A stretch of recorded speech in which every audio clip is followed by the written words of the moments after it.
మన సబ్స్క్రైబర్స్ లో ఒకరు నా దగ్గర 1 lakh ఉందండి, ఇప్పుడు గోల్డ్ పర్చేస్ చేయాలా ఎఫ్డీలో ఇన్వెస్ట్ చేయాలా అని అడిగారు. నేను 2 ఆప్షన్స్ ఇచ్చా. ఇప్పుడున్న సిచ్యువేషన్స్ లో గోల్డ్ పర్చేస్ చేయడం కన్నా సిల్వర్ పర్చేస్ చేయడం బెటర్ అని, సిల్వర్ డైరెక్ట్ గా కాకుండా సిల్వర్ ఈటీఎఫ్ లో ఇన్వెస్ట్ చేయడం ఇంకా బెస్ట్ అని చెప్పా. అలా కాదు, సిల్వర్ కాకుండా ఎఫ్డీలోనే ఇన్వెస్ట్ చేయాలనుకుంటే రెగ్యులర్ గా nationalised banks, private banks like SBI, ICICI ఇలాంటి బ్యాంక్స్ లో ఇన్వెస్ట్ చేస్తే మాక్సిమం 6 to 6.5% ఇంట్రెస్ట్ వస్తుంది. ప్రెసెంట్ ఉన్న ఇన్ఫ్లేషన్ ని కూడా బీట్ చేయలేదు.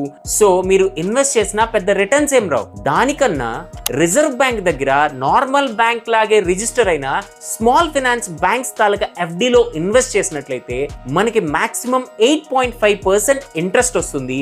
అండ్ 5 లక్షల రూపాయల వరకు నేషనలైజ్డ్ బ్యాంక్స్ కి ఎలా అయితే ఉంటుందో ఈ బ్యాంక్స్ కి కూడా సెంట్రల్ గవర్నమెంట్ తాలూకా గ్యారంటీ ఉంటుంది. ఇది మీరు డైరెక్ట్ గా స్మాల్ ఫైనాన్స్ బ్యాంక్ వెబ్సైట్ లో ఇన్వెస్ట్ చేయొచ్చు, లేదా స్టేబుల్ మనీ అనే యాప్ ని యూజ్ చేసి ఎటువంటి కమిషన్ లేకుండా ఇన్వెస్ట్ చేయొచ్చు. ఇది 200% సేఫ్.